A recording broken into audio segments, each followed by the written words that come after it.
So I'm going to talk about a friend of mine, talking about Basel actually. I first heard about this chap, Steve Abrams, who died last year in his 70s, he was 73, back in 2006, when I looked at the programme for Basel. And I wasn't actually going, but I did hope to go, but I didn't get a chance to go in the end. And it was a shame. It was a great conference, the first one, in honour of Albert Hofmann in his 100th birthday. And I saw this guy, he had, I must apologise as well because I'm desperately, woefully underprepared for the talk, largely because I've been organising this whole thing, so this is kind of been a bit of a sacrifice, so you'll have to forgive me.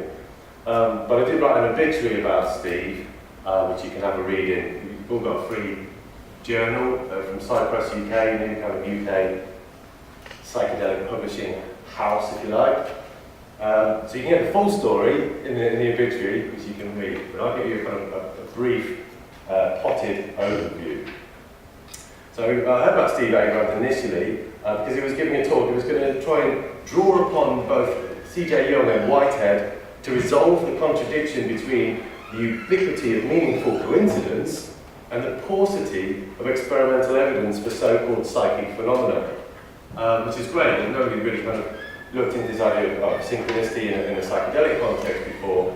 I'm actually a parapsychologist by training, and I'm also obviously interested in psychedelic research, and here was somebody talking about both. So that got me quite excited, particularly somebody who then happens to say he juggled both Jung, LSD, and he conducted his ESP research at Oxford, secretly funded by the CIA back in 1960s, and that kind of really did catch my attention.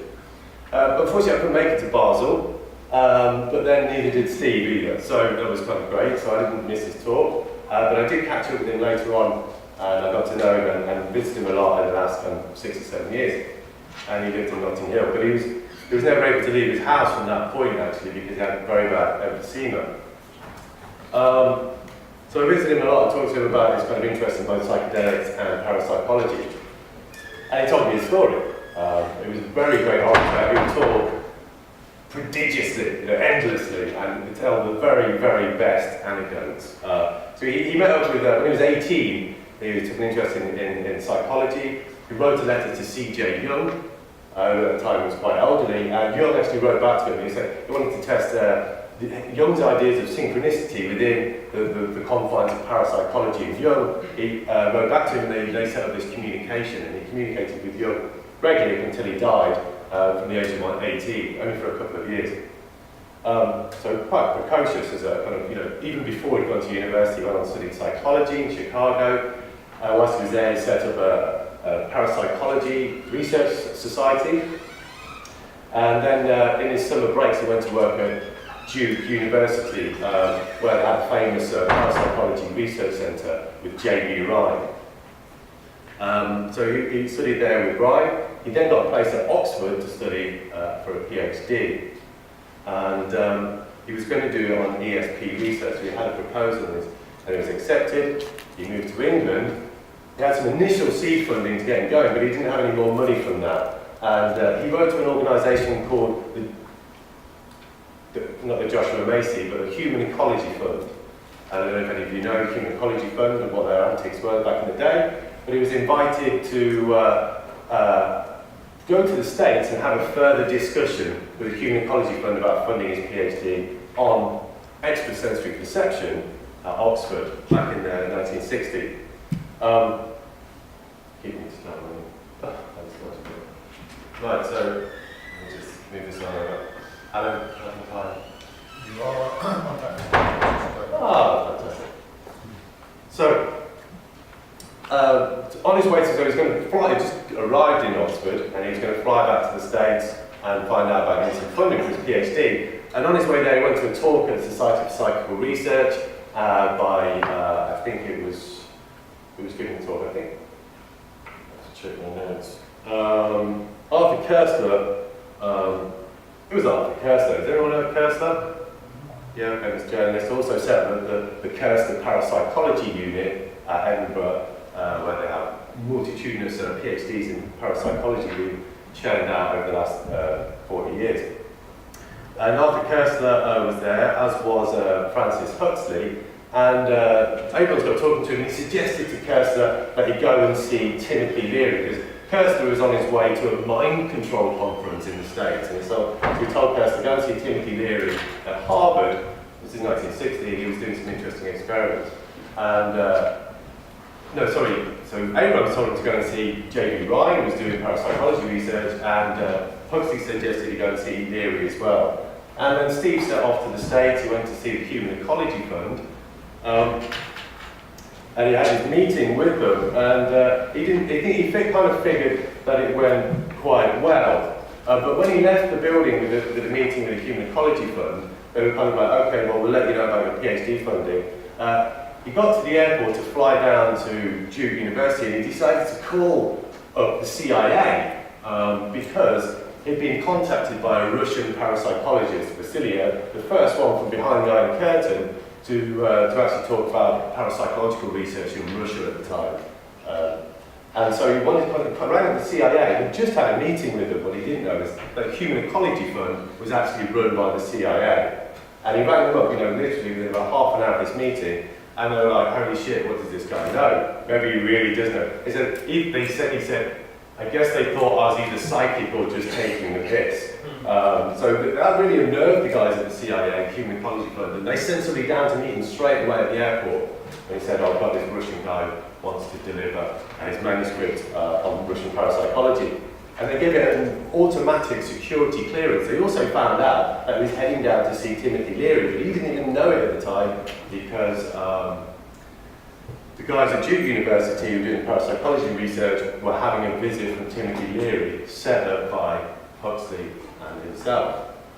And so then he also had his first psychedelic experience a few days later, a couple of days later, when Leary had been down to Duke University to do some ESP experiments under the influence of psilocybin back in 1960.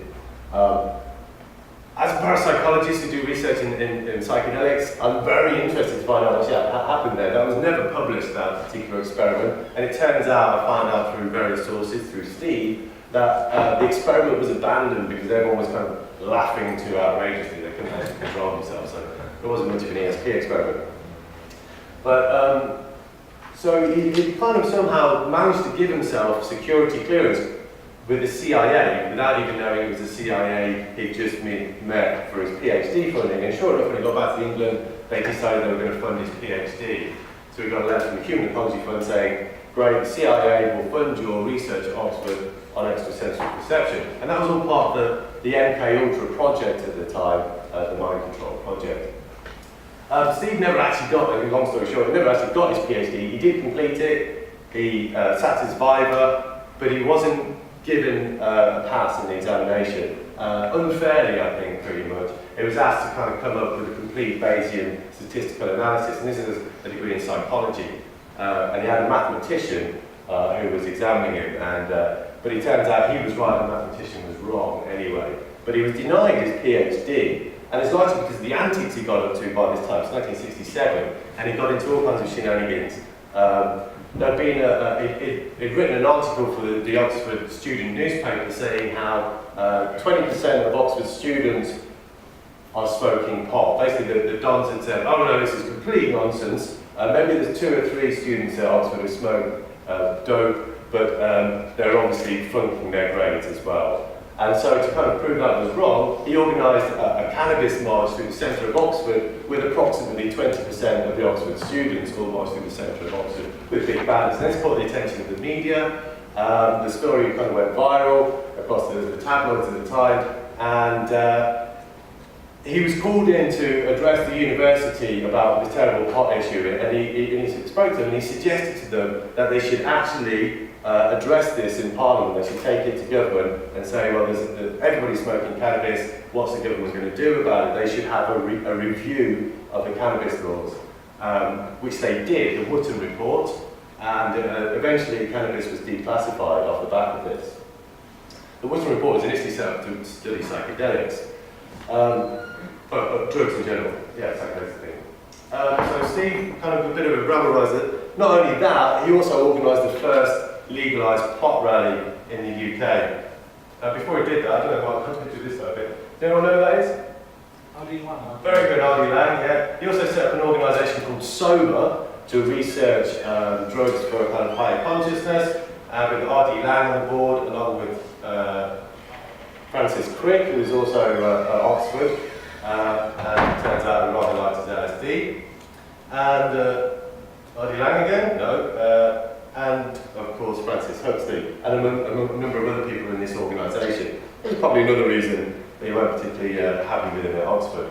But eventually he found himself, the SOBER organisation started making pure THC. He managed to formulate the first batch of pure THC crystal, well, for public consumption anyway. There's been some synthesised in the lab just a couple of years previous to that. And he said he'd made 2 grams of pure THC at the cost of about £12,000 back then, and he then smoked it all with his friends over the weekend. And probably the most expensive dope smoking experiment in living history. And he said it was rather nice, like a very, very high-grade kiff with a little twinkle of cocaine in it. But he found himself into the attention of the media again, because he was campaigning with this drug lobbying to get cannabis declassified. It was also a ruse to get the Stones out of prison, they'd been busted for drugs. And the Beatles were also in the news at that time as well for having said that, what was it, was it Paul McCartney said he'd met God on LSD. It also said they were more popular than Jesus. Yeah, I was going to focus on cannabis, and he organised a newspaper in the Times with a load of signatures, you know, from famous people, Nobel laureates, doctors, medical doctors, thank you very much, the Beatles, various important cultural icons, and they signed this one-page advertisement that went out in the Times. Well, I'll show you a quick film if I can. It's about 3 minutes, bear with me, and it gives you the basic story, and you see a little bit of Steve as well, which is, if I can find it, here. So, here we go. Oh, don't you hear that?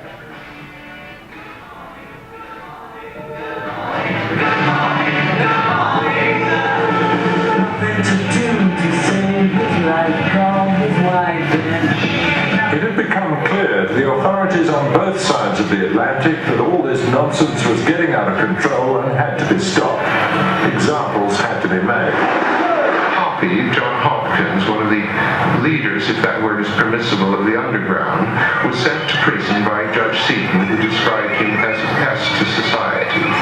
And we saw ourselves under attack. Earlier, International Times and the Indicate Bookshop had been busted. IT, the International Times, was produced from the basement of the bookshop. It was the underground's communication centre, and to the police, faced with an often elusive quarry, it must have seemed an obvious place to start. I think the police reacted so strongly to IT because of our advocacy of legalisation of soft drugs. We were opposed to censorship. We were generally an all-round libertarian paper, and this was very much against the way they thought Britain should be going. There was a meeting of Hoppy's friends the next day. I brought up my idea of an advertisement. Miles said he thought he knew where he could raise the money. It was pretty black and white at the time. It was like, well, a lot of people are doing it. Certainly were a lot of people doing it. It's like, why make criminals of them all, was the basic thought. On July the 24th, 1967, 64 people, well known variously in medicine, politics and the arts, including the four Beatles, put their names to a full-page petition in the London Times under the bold heading, "The law against marijuana is immoral in principle and unworkable in practice." Lord Hailsham told the editor that publishing it would be on his conscience forever. It simply came to us as a proposed advertisement, and we had to decide whether to run it or not. I decided it because, as an editor, I have a commitment to freedom of debate. I'm quite convinced that even if you very strongly disapprove of views that are being put forward, that as an editor you actually have a duty to allow free debate to take place. I have no reservations about signing this thing, other than the feeling of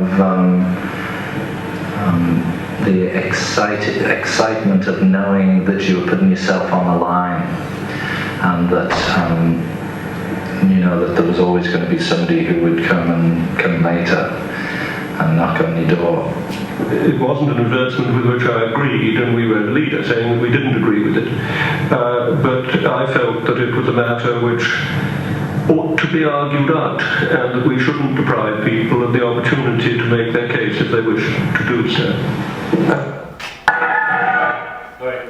Okay, so very, very briefly, so Steve did loads more stuff. Please do read his obituary. One of his other kind of quotes, a little anecdote, was that when the Operation Julie bust occurred, the biggest LSD manufacturing operation in Europe in the early 1970s,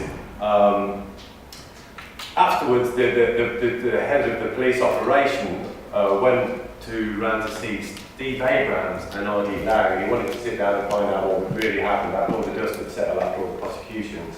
And they had a kind of late night drinking competition with a large bottle of whiskey, maybe several, and in the end, they managed to convince him to quit the force, which he did the very next day, as did half of the Operation Julie members, because they basically told him what the actual story was about LSD. So Steve was a phenomenal character. There's lots of great history, and having a kind of memorial picnic for him on Sunday, just outside on the main square over there. A lot of old people there. He didn't have a funeral for him. All his family were away in the States. His family here, most of his close family dead, and so we didn't have a funeral when he died. But we wanted to mark the first pot rally that he organised, the first kind of legalised pot rally back in 1967, which was actually the very same weekend. It was the 16th of July on Sunday. So this Sunday, this weekend in July, approximately, how many years is that? Quite a few, 67, come on, you can do the math. 46 years, thank you very much, since the first legalised pot rally. We're going to have